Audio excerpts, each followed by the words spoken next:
Hey everybody, welcome back to Northernlion Plays the Binding of Isaac Afterbirth Plus, where, dude, I've been not playing so hot. Consistent losses. I don't even know what trinket it was. ZWW8S6K8. You know what? Who wants to live forever? I do. Hey, that's not the way the Queen song goes, okay? Yo, we can't afford to take any of this. We could be killed. We wouldn't have been killed, dude.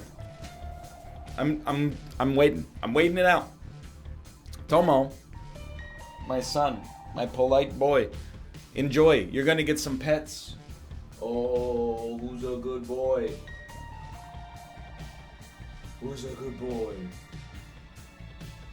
Hello, Tomo. Would you say that this is the game design you want? When you take this pill, you end up standing still on a room for 90 seconds. Maybe yes, maybe no. You know, what do I know?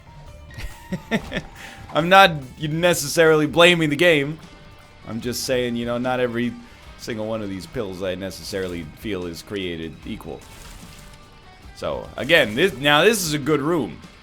The harder you fight, the worse this room becomes. Instead, if you just stand still, hey. Free damage. This could be huge. It could win you the game, depending on what this is. Yo, I would say it does not win you the game, but it's not a bad thing here. And, you know, holy water, of course, probably one of the better items in the entire game. Who needs damage tiers, speed, HP, tier effects, spacebar items of relative usefulness, etc., etc., when instead, once when you get hit, you could affect about 2/3 of the enemies in the game with some DPS temporarily. I'm being a little salty. Sure, it's unbecoming of me, but mostly I'm just playing a character. I'm not actually mad at the run yet. Okay, now I'm furious. We do need to do this room. I think. Just don't get hit. Because we can easily get enough money to buy a spirit heart and probably do even better.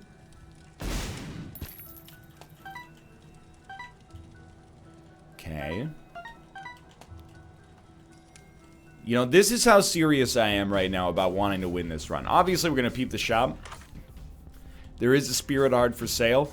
But before we do that, though, and I'll admit, you know, we probably shouldn't have gone to the curse room. Getting hit once is well within the bounds of realism, though. Apart from that curse room hit, we're going to get temperance. We're going to come back here. We're going to drop off temperance. Right here. We're going to blow these guys up. We got another nickel out of it. So the way I see this working out the best for us is honestly grab, explode. Yo, that's huge, dude. We do only have 1 cent remaining now, but Steam sale for the future is really, really good. Alright. So this is going to be a long fight, but we've gotten the first couple, you know, the grains of useful sand have started to appear here. That's not really a metaphor that makes any sense. The thing with blank heart temperance is that without red hearts it kind of sucks, except for the fact that, you know, every single time we use a bomb, we are going to basically blow up a blood bank. Which is okay. It means that every time we place a bomb, we would expect to get, you know, close to a bomb in refund to begin with, if not more than a bomb. And then, you know, you're only going to place a bomb if there's a good reason to place it in the first place. So, you know, the idea is that it's a very, very incremental addition, but at least it's not nothing.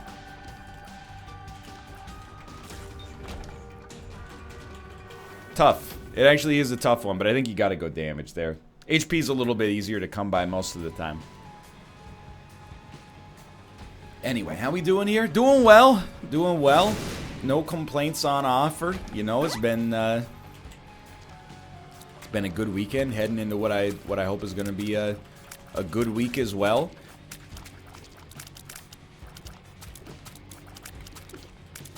Hold on. My brain's getting scrambled by the options here. It's a particularly good weekend, and I'm not going to belabor the point, but because Netflix just added somewhere in the vicinity, I don't know, maybe like 70 new episodes of Jeopardy from over the years. Now, not all of them are current.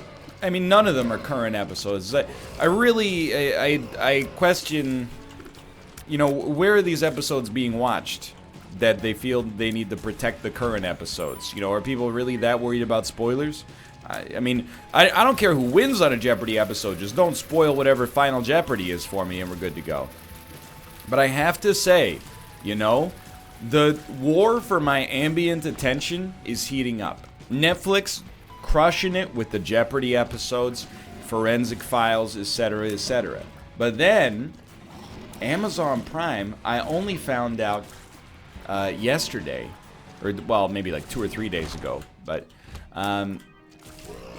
they have 12 GD seasons of Unsolved Mysteries. Unsolved Mysteries is one of the strangest shows that has ever existed in television history. Because it starts, and I'm being sincere, as true crime. You know? The first few seasons and most of the episodes, even until the later seasons, are like, you know, hey, it's like America's Most Wanted, right? This person got murdered. Maybe you know the information that could help us out. That's the conceit of the show. Maybe somebody watching this has a tip that could lead us to discover, you know, what happened in this situation. What happened there, by the way? How did we get hit for one full hit? Yo, that was a scary room. But then I like to skip around, you know. So some of them are like, hey, a young lady got murdered in blah blah. And I'm not trying to make light of that situation, but you know. There's a lot of episodes like that of a lot of different TV shows.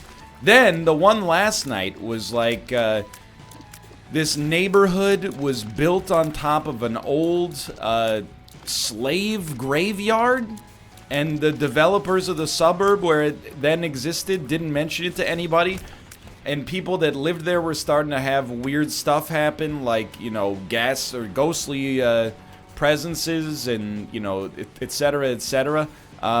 This is getting wild, man. Like, this is a show, you're like, this started as true crime. Now we're, you know, hey, like Robert Stack still comes out at the start of every episode and is like, perhaps you have the key to some of this information. And then, you know, you're like, okay, I could see, you know, if I grew up in Pensacola, Florida, maybe it was like, oh, I saw a white Ford Escort driving down I-71. But this one is like, yeah, you know, my alarm clock started glowing a bright blue and sparks started shooting out of it. And here's the thing, Robert, it wasn't even plugged in. I'm like, dude, that's out of my wheelhouse. I don't have any expertise for you. It's a very strange television program. I love it. It's perfect to fall asleep to.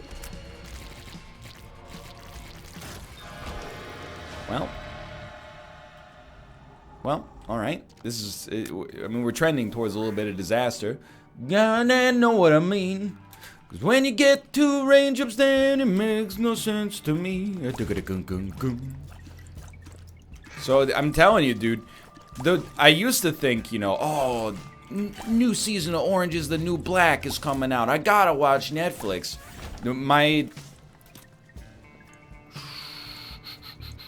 I gotta try, right? My use of these programs has now changed, or applications maybe, it's the same difference, has now changed substantially. Now it's, hey, which one of these streaming video platforms has the highest amount of mindless entertainment that I can put on while I do something else in the background like sleep or play Tetris 99? Are you? Arawak. I wanted chaos, but this is still, I mean, it's pretty good. I'm just nervous about, like, I know I should keep Arawak and probably try to use that, but this is a pretty delicate run here. I believe Unsolved Mysteries is also coming back. I mean, true crime is real popular now, so Makes sense, but again, it's like true crime with a little bit of a supernatural bend to it. I would never suggest, by the way, that this is quote-unquote good television. I would never sit down, probably, and watch an episode of Unsolved Mysteries, but I would definitely lay down and put on, you know, Season 1, Episode 1, and be like, hopefully I fall asleep before Episode 3. I mean, there's some wild stuff in that, like, slave graveyard one. People were like, and again, you know, who knows whether they're actors or this actually happened, but they also had some other, you know, mental thing going on simultaneously. I don't believe in the supernatural at all. Pardon me. I don't believe in the supernatural at all, is what I mean to say. You know, these people are convinced. There's situations like... Here's the thing. Like, one of them was like, okay, there's a husband and a wife that were buried at what is now our home. One night, you know, I was in the house by myself. And then I heard a man's voice go, "What are you doing?" I walked out of the bathroom, but nobody was there. The next morning, I looked for my red shoes. I couldn't find my red shoes. I always put them in the same spot. We went out to the yard, and my red shoes were placed upon one of the graves. Then we found out it was the deceased's birthday. Why is my... I can't make words anymore. It was the deceased's birthday. Isn't that spooky? Maybe the husband came into the house to steal the shoes for his love. I'll take it, but only because we gotta, like, dive back in here. No, I don't know if I can grab it, honestly. Please just give me an HP upgrade. Have I not done the time? I feel like I've done the time. I feel like I've done the time, though. Okay, we've done it. We got our judgment back. And you know, if you believe these people, and if you believe in the supernatural, I don't really, like, it doesn't bother me. I don't care. And, you know, it's not an enlightened viewpoint that I'm about to espouse, but I really don't care what kind of superstitions you may or may not have, as long as you live your life, you know, according to a moral and ethical compass that, you know, doesn't mistreat other people. I don't care if you're... You know, maybe you're an actual saint and you're like, yeah, I believe in, you know, ghosts. Who cares? Doesn't bother me at all. But I don't believe in them at all. So I gotta come up with this situation. I'm like, there's so many other plausible explanations for this. The most obvious one that I can think of is that somebody was pranking you, lady. Well, there goes our HP upgrade.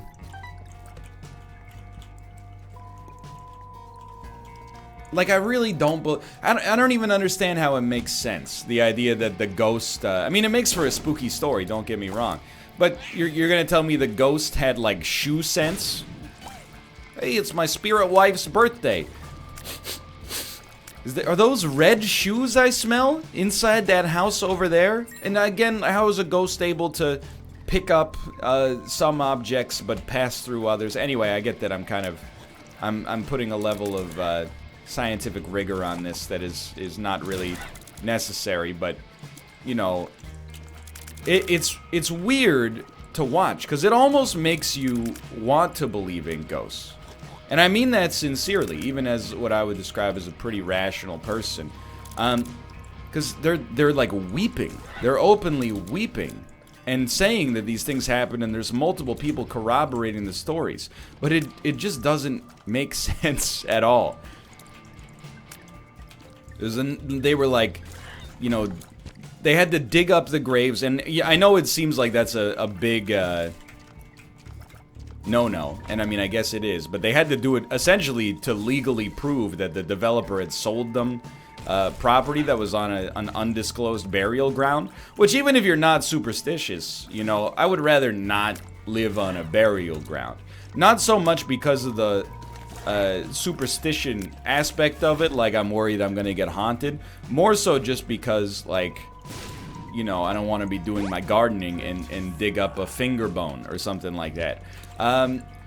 But, you know, one lady was digging, and then she was like, I don't feel so good. So she went in to rest. And then her daughter was like, don't worry, Mom.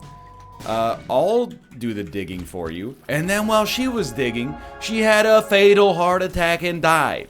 You know, it's just stuff like that that you're like, well, okay, maybe she had a pre-existing condition exacerbated by the exercise, or, you know, blah, blah, blah, blah, blah. You know, she was at risk for it to begin with, and it's just a terrible coincidence. But you could definitely see how, you know, I mean, assuming this is not just a scripted story, if it happened to you, it would be hard to argue against the existence of spirits. When it happens to other people, you know, you go, well, be rational, Susan.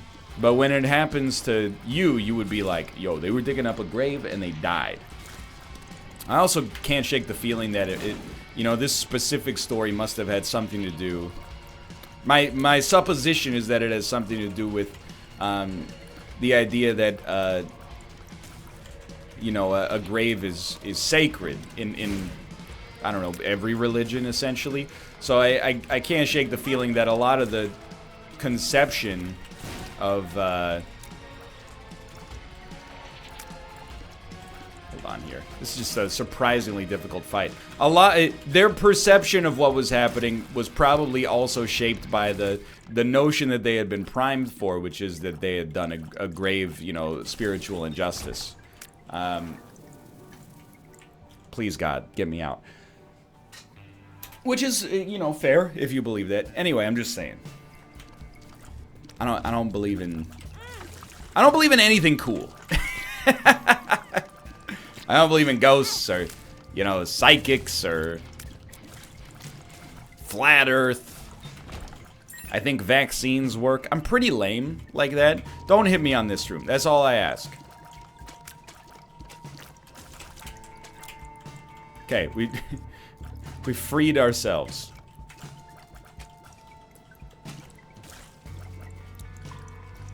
I'm the dude, you know, you go, how do you explain that? And I go, well, maybe their child came over and knew they believed in ghosts and then pranked them with this whole, by putting the shoes on the grave thing. And then people obviously go, isn't that more ridiculous than the idea that a ghost came back from the dead to get some shoes for his deceased wife? And I go, no. And then they stop talking to me. Some people can't be reasoned with. I gotta level with you. This is another scary run. I'm hoping this blank card judgment is enough to send me to where I need to go, because I'm strongly considering blowing that dude up. Well, I hate this.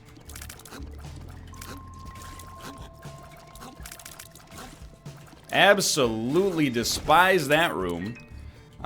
We made it, though. Not a big fan of this one. It's so hard to trick your brain on this room, because you literally have to keep moving. If you keep moving, you will not be hit. But every 2 seconds, I don't know about you guys, but my brain's going, hey, stop moving. You can get a better shot on these guys if you stand still. Okay, this is the first room where I actually feel somewhat confident, and the, you know, the extra HP is also very nice. Gulp.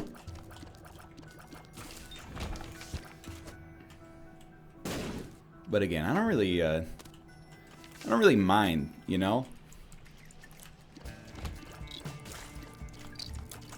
Okay, I almost let myself get hit there. I'm embarrassed to say. I felt a wave of acceptance wash over me. I said, you know what? If this is how we go, this is how we go. It only made it in there for a split second. Then I fought back against it, but I'm embarrassed to admit it did show up temporarily. Yo, no, but also, why? Greed, please. Not greed, but an opportunity. I am gonna buy this. 2 of diamonds, blank card, 2 of diamonds. I mean, we got some real gas here.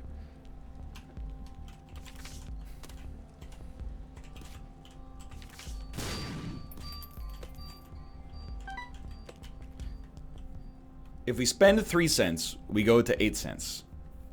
I know this seems ridiculous, but by going to 8 cents, we can buy this, and now we're alive a little bit longer. I think I think we got something going on here, but we're really scrounging for like every available advantage. Oh, thank you. Although to get the battery earlier would have been worth a ton here as well. Anyway, we're starting to get somewhere now.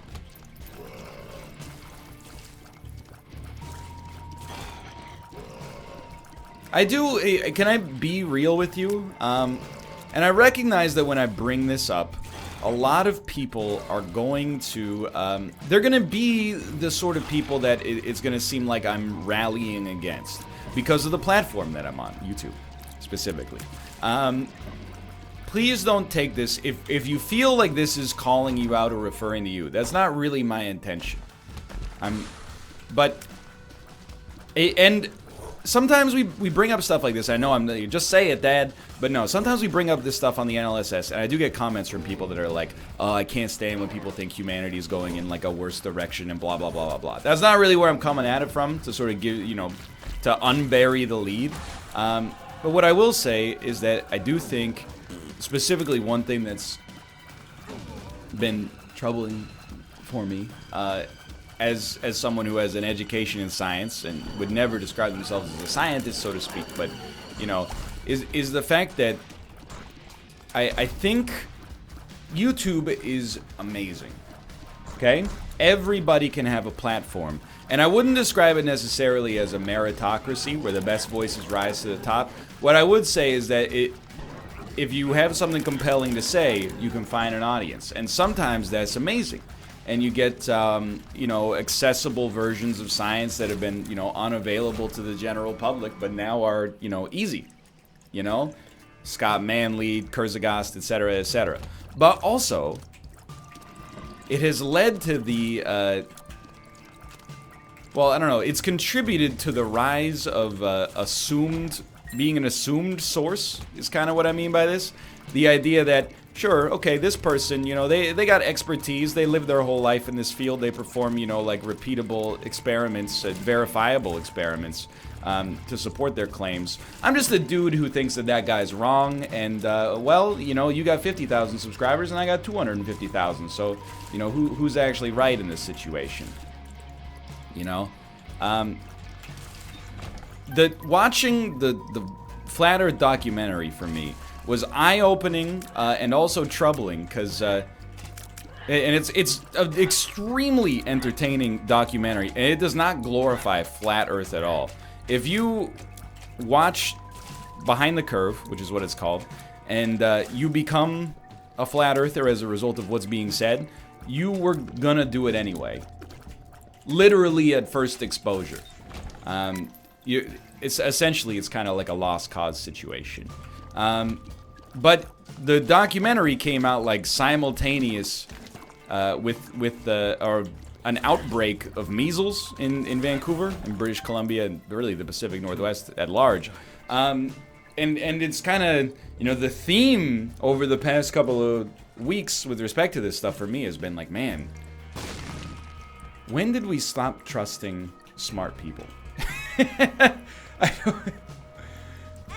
I'm trying at least to be very delicate about the way that I approach this, but like, you know, and by we, I do mean a very small subset of the population, but I was surprised to see in a study that came out a few years ago, something like 9% of people identified themselves as either being anti-vaxxers or skeptical about vaccines. That might not seem like a lot of people, but I mean, that's like 32 million people in the United States. It's like 4 New Yorks or something like that. I don't know how many people are in New York, so. This room was just awful. This floor is just awful. Anyway, and I don't know, maybe this has been percolating for a while. Like, one thing that was very interesting to me was to, you know, look up information on anti-vaxxers and realize that anti-vaxxing was not invented by Jenny McCarthy in like the year 2006 or something.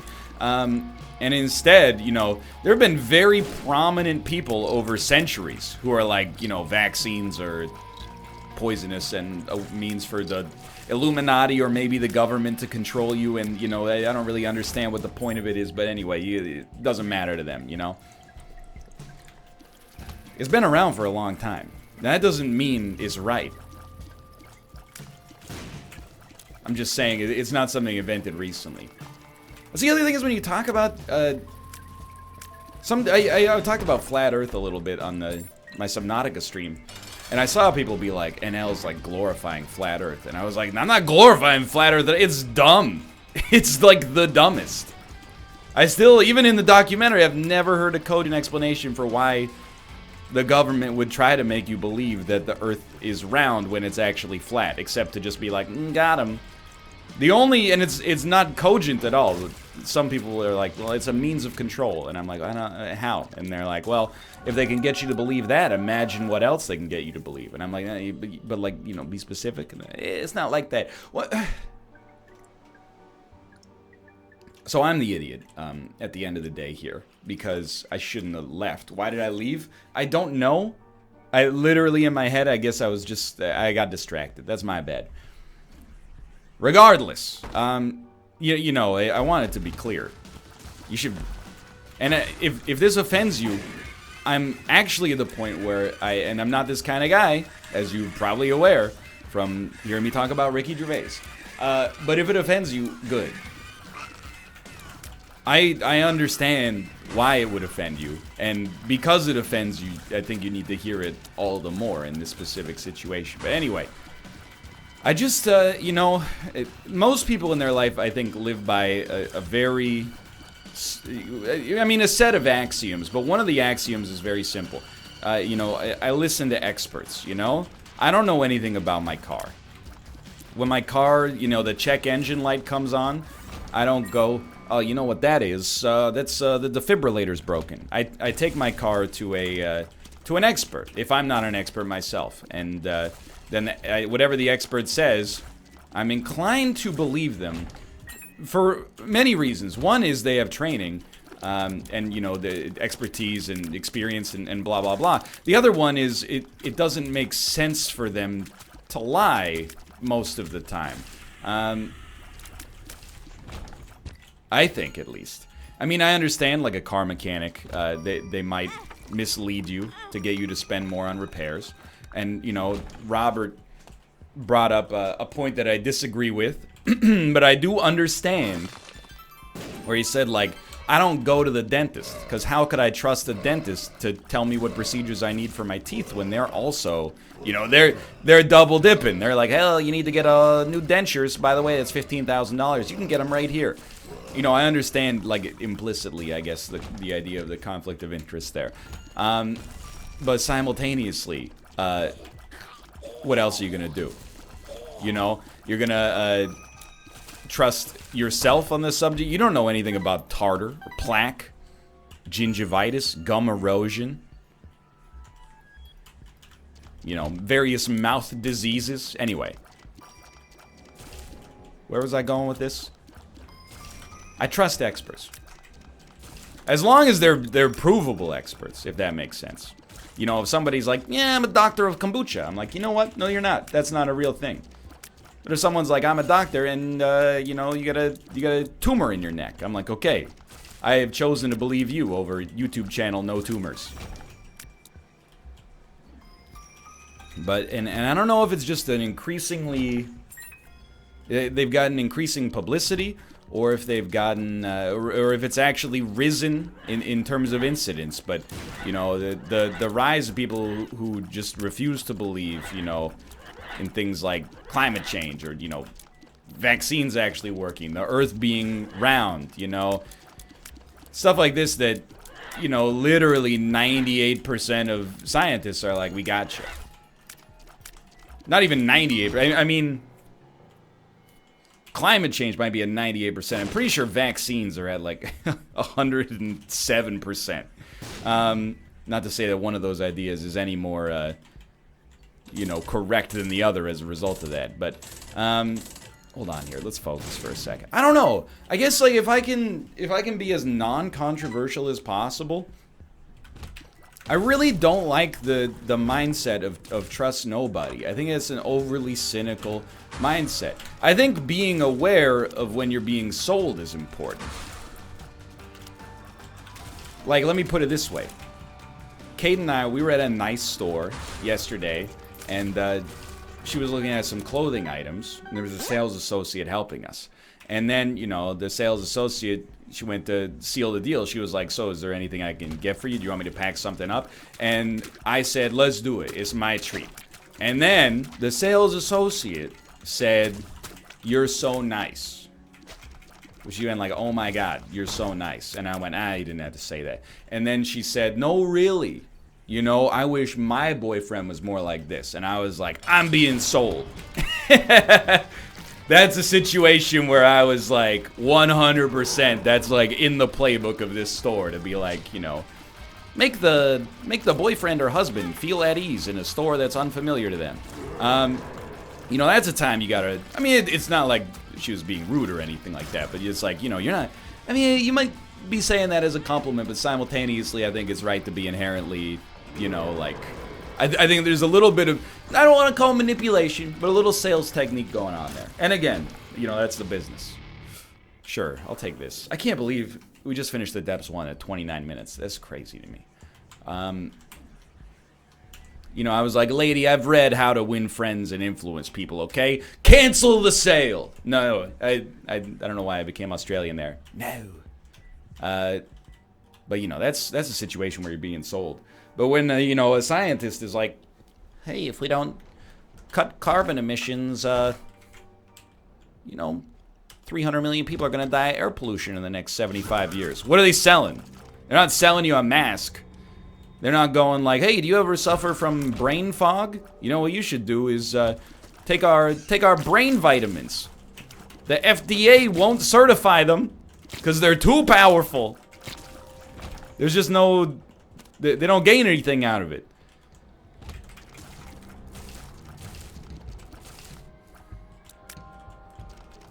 So, you know, it's hard.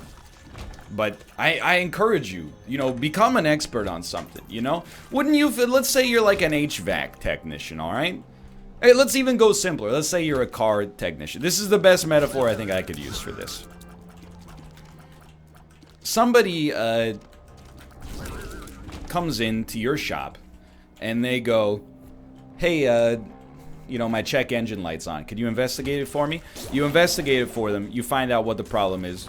You know, it's your 900 Toyota Camry from the 1993 to 1996 corridor you've looked at. And you go, here's your problem. You know, sometimes the, you know, piston 4 on your engine gets a little sticky, so we unstickied it for you, and that, you know, parts and labor on that was like, you know, $110. And they go, oh, really? $110? That's funny. I was just watching a video on YouTube that said piston 4 stickiness is actually a myth that the dealership uses to try to get you to pay them $110. I really feel like after about the 6th time of that happening, I would be like, you know what? I re-stickied your piston. Go ahead. Go drive on the highway. I don't understand if you're like a climate scientist. Like, how do you not suffer an incredible amount of... And I'm not even like a global warming, like, you know, where am I trying to go with this? You know, I believe in the catastrophic effects of climate change. But I don't live my life every day waking up and going, you know, clock's ticking. You know, I live my life like there's a tomorrow.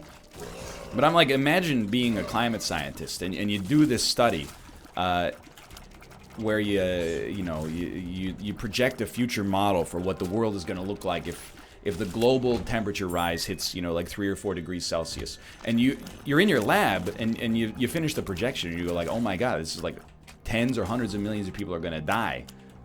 Potentially, not to mention, you know, a loss in biodiversity and, you know, the economic impact, not only of that amount of death, but also, you know, like all of these geographical areas are going to be essentially destroyed or compromised, like, you know, hexes in a Civ tile, or in a Civ game, I should say.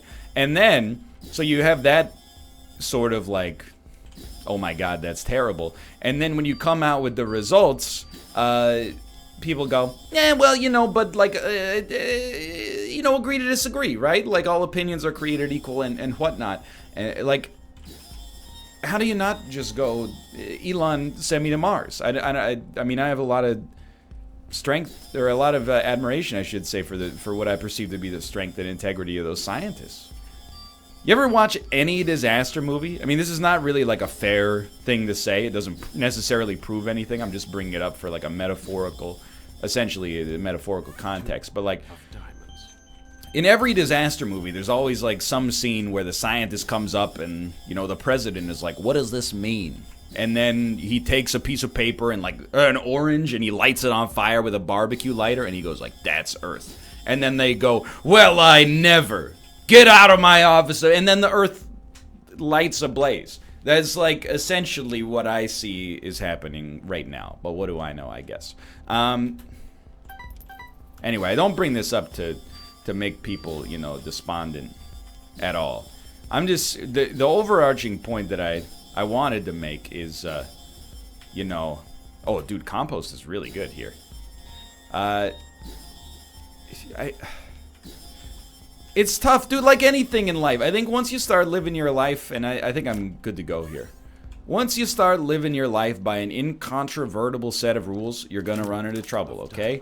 Because, like, what I was about to say was, trust authority, but that's not, you know, it's not what I mean. I don't think you can distill it down to brass tacks. What I would say is, you know, if somebody has more expertise than you in a subject, you should strongly consider, you know, is it plausible that they have an agenda that they're selling you? I really think most of the time the answer is genuinely no. I don't know, man. The idea that people are, like, skeptical of dentists is hilarious to me. You know they're making, like, 6 figures no matter what. They're putting braces on kids, like, non-stop. And if anything, I mean, I can only speak for my own dental experiences, I suppose, but, oh, this is amazing. My dentist, I have to fight with my dentist to get him to do more work. He's like, you know, like, this could be a problem, but, you know, it's kind of expensive. It would be nice to deal with it, but you don't have to deal with it right away. And I'm like, nah, dude, put me under. Like that Evanescence song, I'm ready.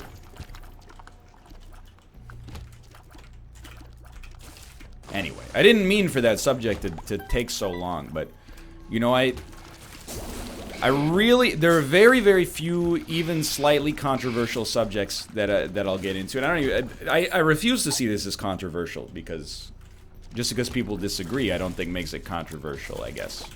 And I firmly believe that. But, you know, I'm very cognizant of the fact, and I lambaste privately other YouTubers for this all the time. I'm cognizant of the fact that a lot of YouTubers fall victim to the idea that they fall into a trap of, okay, I have, you know, a few million subscribers. I have to say things, even though I have no expertise. Brother, just keep your mouth shut. I'm not saying just shut up and make videos. You know, if you're passionate about something, then you can make content about that. But just be cognizant of the fact that, you know, just because you have a large audience, that doesn't make you an expert on everything, you know? You don't have to weigh in on every controversy just because you have an audience. You know, if you have a unique perspective or a perspective that comes from a place of experience, then by all means. But if you're just like, I'm a YouTuber, I gotta weigh in on this conversation because I have an audience, I think that's very, very dumb. And moreover, is actually maybe even a little bit reckless or dangerous, dare I say. Not my ideal deal with the devil. So what I'm using my platform for is to fight against a certain amount of that ignorance, you know? I don't necessarily see myself as a good example. I mean, I do, but I don't... Oh my god, I just walked into it. I don't try to, like, you know... I don't leave myself out there as, like, you should make yourself like me. Not admire me, and, like, you make yourself akin to me. I don't believe that. I think instead, you know... You should follow the march of your own drum, but simultaneously, I hope that march includes vaccinating yourself and your children, and also washing your hands when you go to the bathroom. I really feel like that's the mark of maturity, you know? You know, a lot of people never have to deal with this axiom in their life. But, you know, part of, quote-unquote, we live in a society is, you know, the strong take care of the weak, and that's the true measure of strength. in my opinion. Is not, you know, how much are you able to lift? It's, you know, how many people that are weak can you also carry along with you? Wait a minute. That's, I don't know if I necessarily went to go in that direction, but you sort of get the idea, you know? Because I've had conversations when I was a teenager that were like, you know, why would I wash my hands every time I go to the bathroom? Well, how dirty is your genitals, you know? It's not really fair. I'm young, it just makes my immune system stronger. You know, this is the problem with society, is that we wash our hands so our immune system gets weak, and eventually the superbug's gonna wipe us all out. Hey, here's the thing, Rorschach, you know, you don't just wash your hands for you. You know, part of life is doing things that maybe mildly inconvenience you, but make the world a better and safer place for other people. Like, sure, you know, if you don't wash your hands, what's the worst that's gonna happen to you, in all likelihood, if you're, you know, a normal immune system individual between the ages of, like, you know, 5 and 80? You're gonna have hands that smell like poop. It's embarrassing, but it's not actually probably like a major biological threat. But, you know, you might have something that your incredible body can fight off at your age. Then you go visit your grandma at the old folks' home, and all of a sudden you've, you know, given people a nasty variant on the flu, and, you know, because of their advanced age and compromised immune system, they're more likely to get pneumonia, and et cetera, et cetera. And you're like, well, I don't go visit my grandma at the old folks' home. Yeah, but you played patty cake with Jennifer. Jennifer volunteers at the old folks' home, and she's not washing her hands either. You know, it's just like, washing your hands is like a, you know, Dan has a book that he wrote. It's called Clean Your Own Mirror. I've never read it. But that being said, I want to add a sequel to that, and that's clean somebody else's mirror while you're at it. While you got the Windex and the paper towel, you know, cleaning your own mirror, why not just clean somebody else's mirror while you're at it as well? Make sure everybody can see themselves clearly, if you have the strength to do so. And then, you know, when you don't have the strength to do so, you can rely on other people to clean your mirror for you. That's my 2 cents on the subject, you know?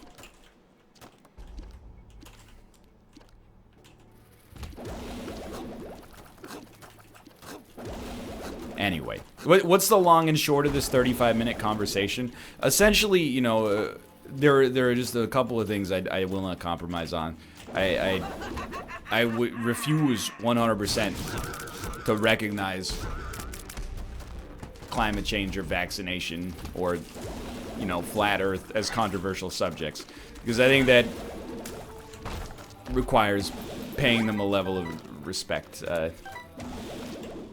that has been undeserved. Like, if I just started getting on stage and going, like, pi is exactly 3. I mean, I guess this is really where I'm trying to get with this point, you know? Yes, that is a reference to The Simpsons. But if I started getting on stage and going, you know, pi is 3. The government and mathematicians have been lying to you about pi. 99% of people would be like, yo, you're dumb, dude. Like, it's the ratio of the circumference of a circle to its radius. You know, it's not, it literally, you can define it for yourself. You can do the experiments and figure out what pi is. But that doesn't matter. Because I think my audience is large enough that if even 1% of people, I think you could probably get like 1% of people to believe in basically anything. You know, that would still be like tens of thousands of people that would go out there and be like, yo, you hear about this 3 pi theory? And I could come up with, you know, some plausible explanations like, you know, did you know that pi in Greek is the god of slander or something like that? Even if I didn't fact check it, there's a certain amount of people would be like, ooh, wow, got him, you know? So if anything, I'm speaking to the 1% out there. And I'm saying, don't let yourself be manipulated by, you know, baseless conspiracy theories like this. But I know also, at least from watching the documentary on Flat Earth, that even people who believe in some silly stuff would also be like, well, at least it's not as silly as that pi is exactly 3 nonsense, right? Anyway, But again, like I said, I can't remember, it was this episode or last episode, but you know, if you, I mean, I don't really care if you're a flat earther, as long as you, like, you know, treat people with respect. You're not going into coffee shops and yelling at NASA employees or something like that. If you're like, you know, I take care of myself, I take care of my kids and my community, but also I believe the earth is flat. Who cares, dude? More power to you. You know, life's short. Live it your way, I guess. What about not vaccinating your kids? Ah, you see, that's where you run into trouble. Because that dude in Vancouver was like, you know, I'm not an anti-vaxxer. We were just very cautious. And in being cautious, we didn't get our kids vaccinated. And now, oopsie whoopsie, people are dead. That's one where you, I think if you want to be a responsible citizen in society, you gotta kind of bite the bullet on that one.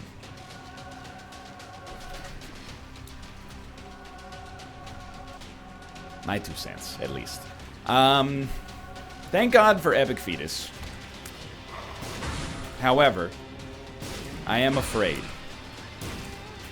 Our damage is horrendous.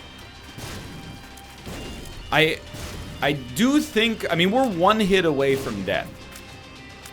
Normally I say it's impossible to lose an Epic Fetus run. That's not the case here.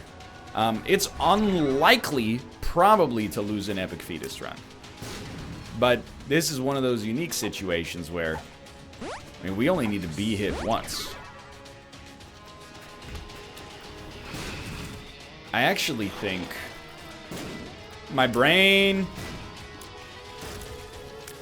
I actually think we should probably carry the Fool card with us. That way, if we walk into a terrible room, we could bail on it. I knew it! I walked back and forth between so many. Oh my god, dude, I'm playing terribly lately. Either way, for now, thanks for watching. I hope you guys have enjoyed the episode. If you click the like button, it helps us a great deal. Of course, subscribe if you want to see more in the future. For now, thanks for watching, and I will see you next time. See ya!